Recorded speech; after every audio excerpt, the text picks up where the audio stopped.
Thursday Thunder. For the first time in 6 weeks you've been on it. 5 weeks? 5 Yeah. weeks? 5 weeks? 6 weeks? Yeah, we recorded on the Wednesday, and you're like, it'll be up, I'll already be hiking. Did we do one before I left? That's right, we did. Yeah, so that's been about 6 weeks. Welcome back, kid. Yeah. Well, I've been back for 2 weeks? 2.5 weeks, yeah. Yeah. Yeah. So, yeah. Hello, everyone.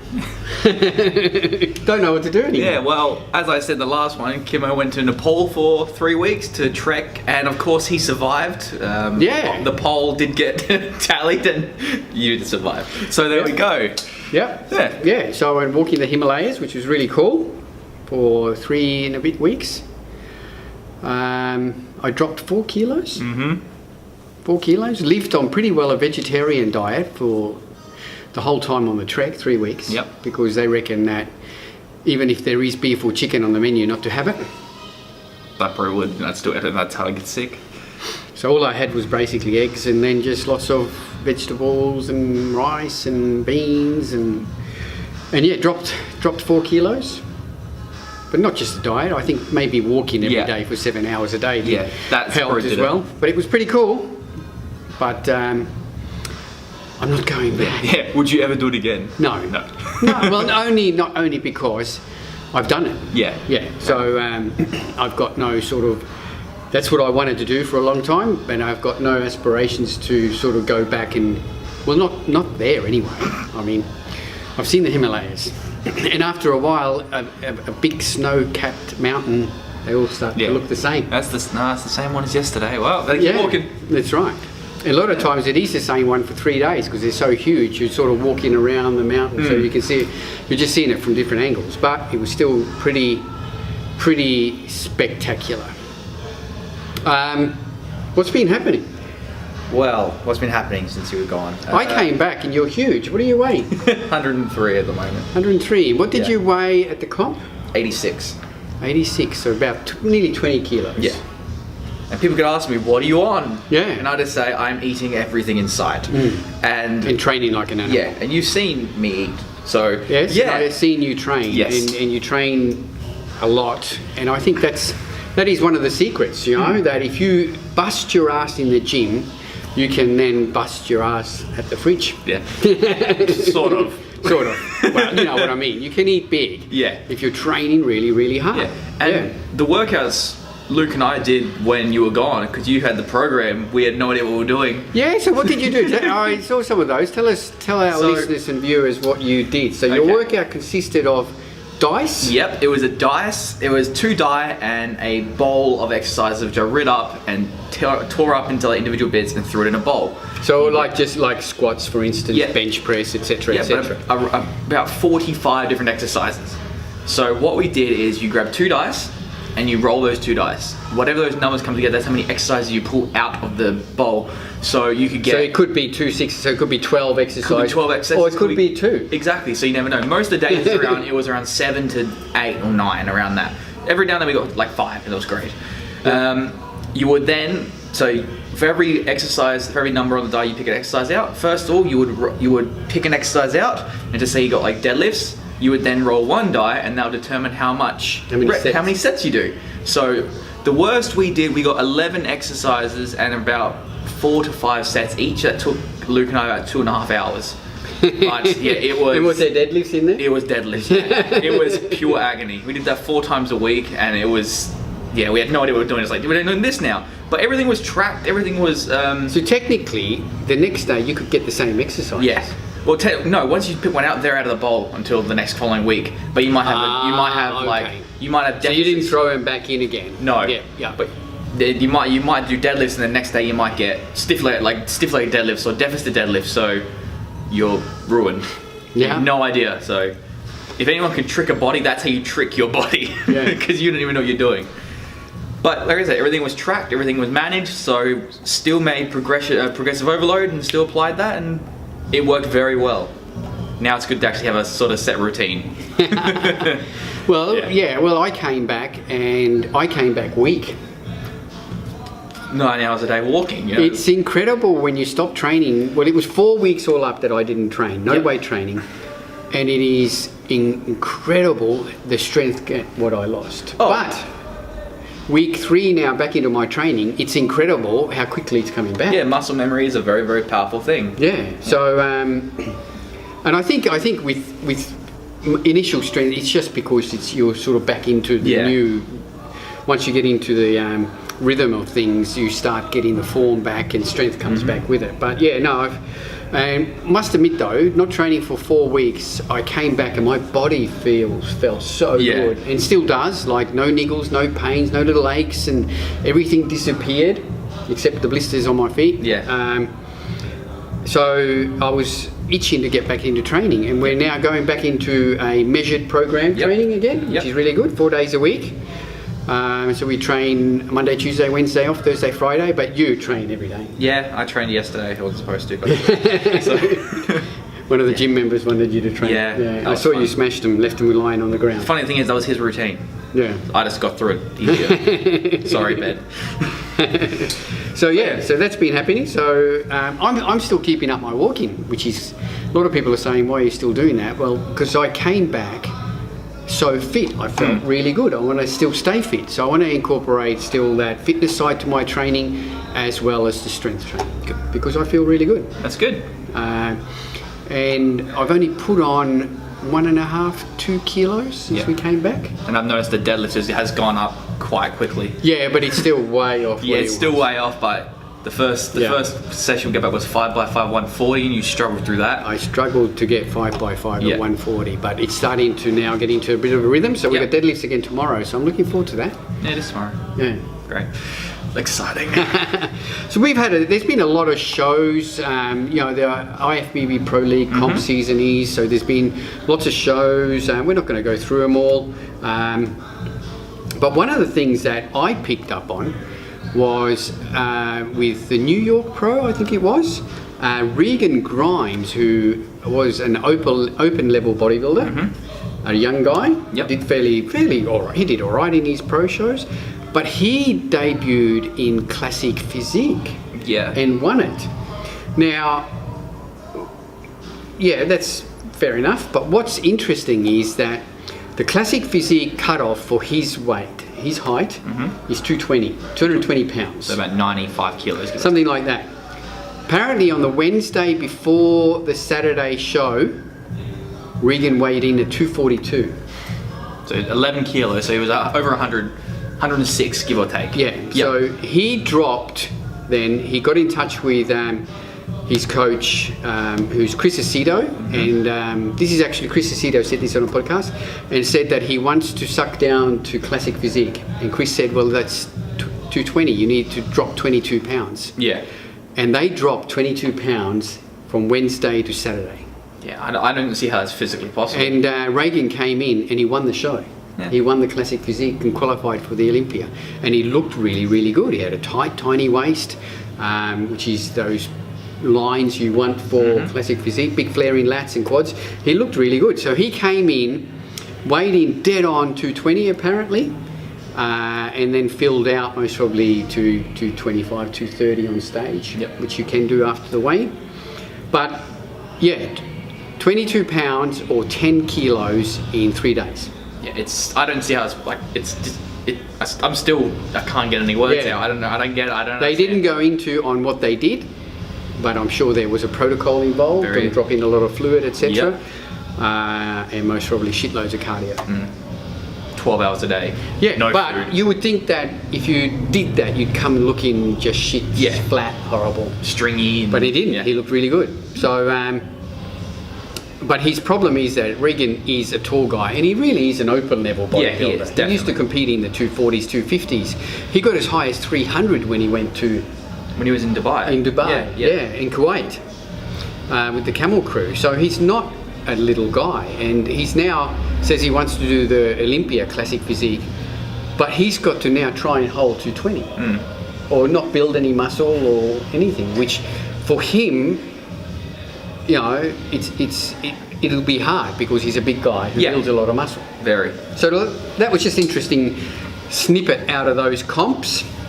The other thing that everyone's talking about at the moment and losing their minds over seems to be this People's Champ Award that they're Yeah, I don't. apparently going to introduce at the Olympia.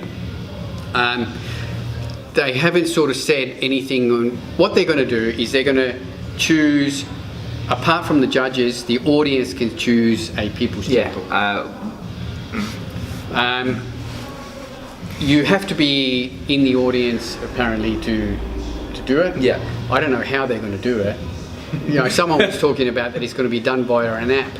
Well, anybody could get in the world can get an app, download that app. I think it's just going to be like, unless on the day they're going to say where you download the app from or something, you know. or it's just going to be who likes him, everyone puts their hand up for someone. Yeah, or who cheers the loudest. Yeah, pretty much. Yeah. I don't like it. No, neither do I. I think it's terrible. And imagine if Phil Heath wins the show, and then imagine if, for instance, you were in the Olympia and Phil Heath won, and you were the People's Champ. Really, how would both of you feel? Yeah. You know, in the end, to you, what does that mean? You know, that, well, I came sixth in the Olympia, but I was the People's I was the Champ. favourite. But, or then how would Phil feel like I was judged the winner, but the people hate me? Yeah. You would sort of do like, well, I made that joke that Arnold should just step on stage and go, thank you, and he's the People's Champ, so a 75-year-old. A lot of the talk going around is that they did this to try and entice Kai Green back. Nah. I don't think Kai Green will ever compete in the Olympia again. Anyway, I reckon he'll do an Arnold. I reckon he'll do an Arnold. He'll most surely still do another Arnold Classic, but I don't think he will. Even though you've seen some of the photos of him, he's always like 6 weeks out. I know. So he could step at any time, and he's not small. He's still just as big. Like, but the reasons I think they're doing that is the crowd apparently at last year's Olympia was the worst ever, and the crowds have been steadily falling. Which then segues into my next topic: is bodybuilding dying? Dying? No, I think it's in that. I think it's in that process of changing. Yeah, look, I think the problem is social media. Oh no, definitely. Because these guys were freaks that you only saw in magazines 10 years ago. And if you wanted to see a freak, you had to go to a contest. Now, you just log onto your Instagram account and you can see contest photos, you can see videos. It's so much muscle is in your face that it's not even shocking anymore. It's desensitizing. That's right. Whereas, 15 years ago, I can remember when I went to a show here in Adelaide and Dorian Yates was the guest poser and all our jaws fell onto the ground. Because you'd only seen him in magazines. That's it. Yeah. And then all of a sudden, man, he was there, 270 pounds, just looking stupid. Yeah, Dorian used to never show his body either. He used to have like a tracksuit on at all times. So every time there was a guest poser here in Adelaide, there'd be a sellout crowd. We'd all go see everyone. I can remember going to see Dorian, Lee Haney, Sean Ray, all these guys, Lee Labrada, and the place was packed. Because people didn't only come to see the local bodybuilders, they came to see the guest posers. Yeah, of course. Now, I betcha, and we had that experience. Remember a couple of years ago, Kai Green came here? Yep. And really, there wasn't that many people there. No, it wasn't. No, it was a good seminar though. It was a good seminar. But still, he... that shock factor of big bodybuilders is gone. And even at the local comps, I think it's the same. And if you're getting ready for a comp now, which is coming up, we'll talk about that in a minute, don't go on Instagram pushing your physique everywhere and all this, because look, the way I look at it is judges are seeing you, everyone's seeing you. And then all of a sudden you come on stage, and if you're not as good as your Instagram photos and the filters you apply to them, even in the judges' minds, you can be, oh, that guy, he's not as good as he's been on Instagram. Stay covered up and surprise everyone on the day of the show. Don't go around. Like some people put every single day. Mike Pearson did that, remember? Yeah. And then he didn't place, and it was like devastating. I'm not a big shower. I just go do my thing and that's it. Yeah. But, is bodybuilding dying? I don't think bodybuilding's dying. No. In terms of, even if you're looking at the IFBB Pro League, there's more shows than ever, and there's more pros than ever. There's a bodybuilding pro show every weekend. So that shows you that bodybuilding is still alive and thriving, but are the people coming to watch it? And I don't think they are. The people aren't coming to watch them anymore. They're watching them on either live streams or you can get the results and the pictures instantly on social media. It seems it's targeting a completely different demographic now. Yeah. In Australia, though, we had in season A, just before I left, there was a number of shows that were cancelled around the country. You know, and I've never seen that many shows cancelled. Even Tony Doherty cancelled a show. And that was a bit of a shock. That was a shock. That was a big shock. Yeah. So I mean the AMB Asia Pacifics was cancelled a week out, and that show's been running for like 12 years. Yeah. And was always considered as being one of the biggest natural shows in the country, and it was cancelled. You've got that Women's Federation. There was the all-female classic. Yeah, that was Tony's all-female classic Queensland. He cancelled that, but he did cancel that like 7 weeks out already. Yeah, not So 10 days. I don't know what's going on with that. Like to cancel a show that far out, you know, my show is 10 weeks out, and I've got no idea how many people are going to compete, and there's no way I'd cancel it. You know, the IMBA show here in South Australia was cancelled the night before. Yep. And I think PCA is sort of... PCA has now all of a sudden, they came in with bells and whistling and saying that we're going to turn the whole bodybuilding scene on its head and do what nobody has ever done before. In the end, they ran shows just like everyone else, but the federation has imploded and collapsed. Yeah, and you don't hear half it the anymore. promoters are quit, so something happened.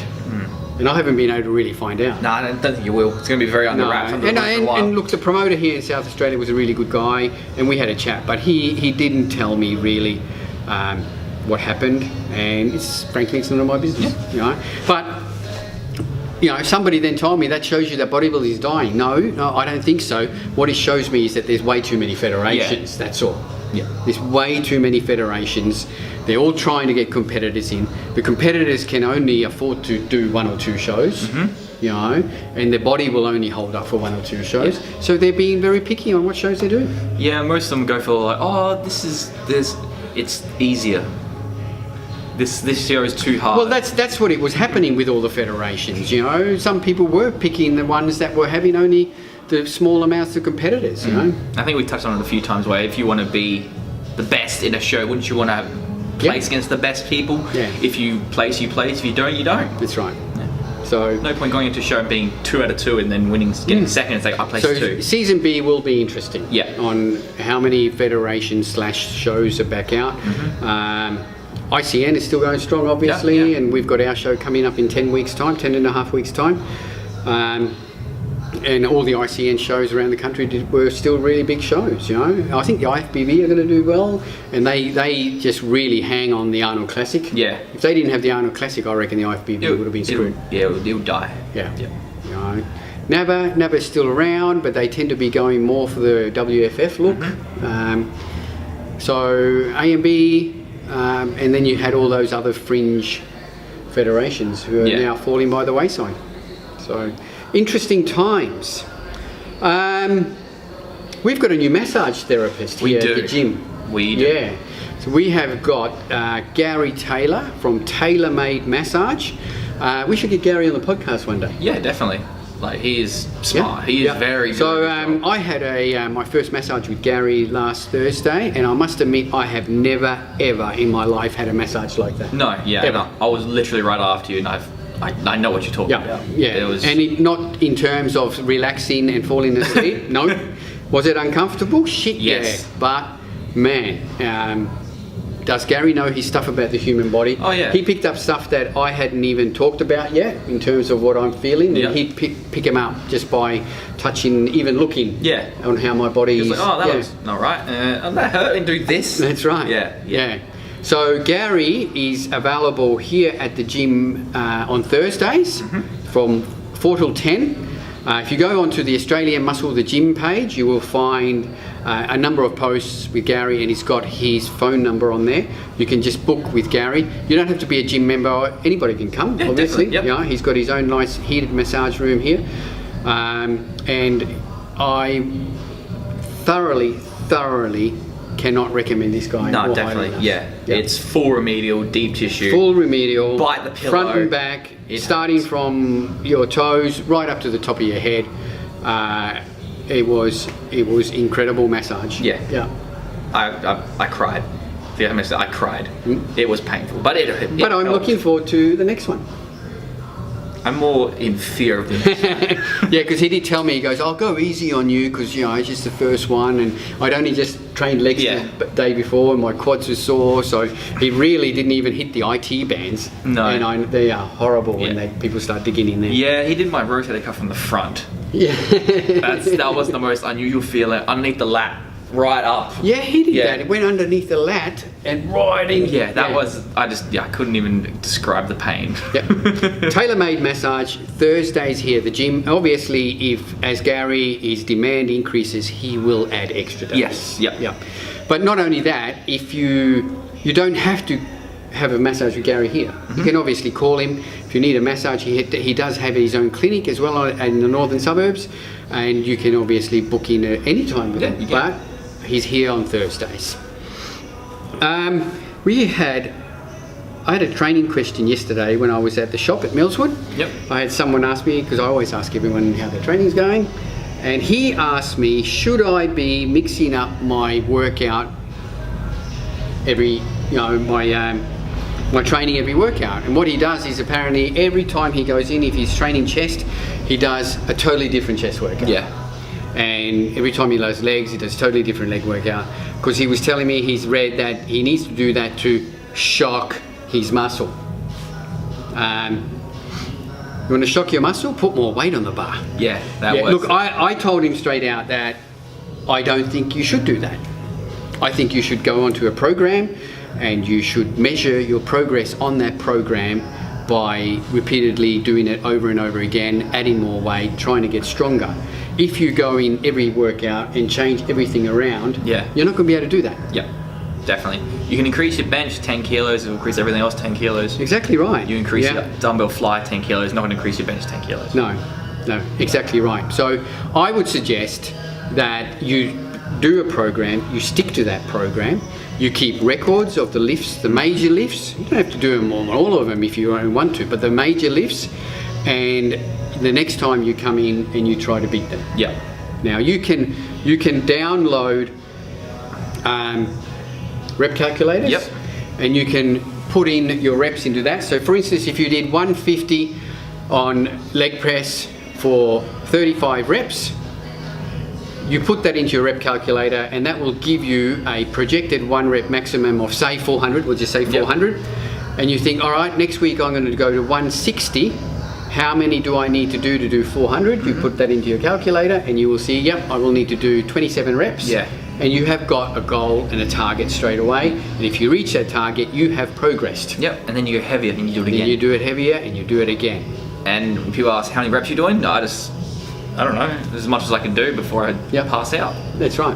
Yep. If you need to do 57 reps at that weight to reach a projected max PB, you need to do 57 reps. You try your hardest to do 57 reps. Exactly right. Yeah. So I really think that, we even see people here at the gym all the time. They come in and ask, what are you training tonight? And they're sitting there going, oh, I really don't know, I might just do a bit of this.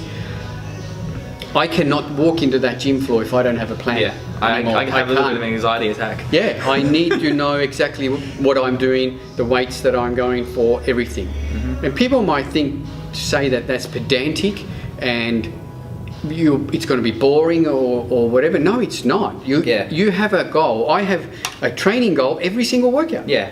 And there's something that's what makes training interesting. Yeah, and there's something about doing a lat pull down. Like just the other day, it was like I needed 40 reps to beat my best at 80 kilo lat pull, and I got like 52. Yeah. And I was like, wow, that's scary because it hurts at 30, and it's like, well, I better keep going before. That's right.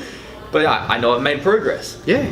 It's and I think that's people. And I hear people say, oh, I might stop training. I've lost my motivation, and that's one of the reasons they don't have motivation. You set yourself goals every single workout. You've got then goals. And if you're going to do that training block for 8 weeks or 4 weeks, then change it. But you've got a 4-week block, a 4-week goal at the end of that block, and every single workout you've got goals for every exercise you do. Yeah, no, definitely. That's what makes training interesting, exciting, and you want to do it. Yeah. Yeah. So, no, don't mix up your training every single workout. Get yourself onto a structured plan and follow it and measure it. Yeah. There we go. All right. We've been talking for a while. The battery's half flat. Yeah. It's been a while. It's been good. All right, we'll just finish up on some comp news. So comp season is now well and truly underway. We are 10 and a half weeks out from the ICN, and I think we are 9 weeks out from the NABA. Yep. Yes. Yep.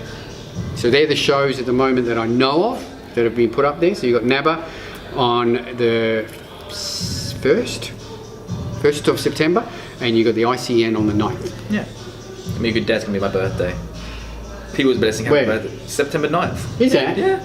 It's gonna be my Oh, birthday. right. There you go. You'd be yelling at people Yeah, backstage. on my birthday. Yeah, what a great birthday. How is it? Screaming at And people. seeing there. and girls in bikinis and It's everything. not that great. Yeah. Backstage naked? No good? No, It's right up there, bad naked. Yeah, it's not what guys think. No. I'll swap All places. right, anyway, moving right on. So, because we are 10 weeks out this weekend, posing classes start this weekend. Yes. So, ICN posing classes start in 3 locations this weekend. So on Saturday with Sam at the base at 11 a.m. Sunday here at 1 p.m. with Janelle for all classes, men and women. Yep. Sam is just doing the guys. And then Sunday starting at 12 at Olympic Muscle and Fitness with Esther. She has 2 different times, 12 and 12:45. Check out the ICN South Australia Facebook page and Instagram page for all the times and the locations. Yep. It's only $10 and classes go for about 45 minutes to an hour. All right, so start getting your posing in. Speaking of posing, we have a new class. Yeah. A new division this year. And this is due to pretty well just public demand, Yeah. and every federation is doing it, and we've had lots of demand for it. So the ICN around the country in Season B is starting to trial classic physique. Which is going to be huge. Yeah, yeah. So how I will be running classic physique is that you will be marked 50% on your posing and 50% on your physique. Yeah. So your posing must reflect classic type posing from the 70s Zane era, all right? There is no set poses that you hit, it's just classic posing. Now we have got an example of that on the ICM page. So they're not necessarily the poses that we will be calling, but they're the poses that you can implement or similar into your classic physique. Now you will also be required to wear the classic physique shorts. So I'm doing it just like the IFBB. I know some federations have done the classic physique. I went and saw a PCA show and they did classic physique and there was no difference. The posing was the same, the trunks were the same. There was nothing, as far as I could tell, that it was different. So for us, how I'm going to differentiate classic physique, 1, your posing must reflect classic era posing, and you will be judged 50% on that. Your physique then must reflect a classic physique. Tiny waist, nice flowing lines, no bloating, perfect skin, everything. So, Watch Pumping Iron. yes, exactly the best, right. and Or Frank Zane. Google Yeah. Frank Zane posing routines, and you will see classic physique. Beautiful. Francis Bellafardo, Yeah. the Italian guy, he was a great and even commentator. Brione Ashley, the new classic physique, Mr. Olympia, all these guys. There's actually a lot of stuff. I actually went on YouTube yesterday to have a look for this segment we're talking about. If you Google classic physique into YouTube, man, you get a lot of stuff now. A lot of stuff. All right. Where do you get those trunks from? Susie Q.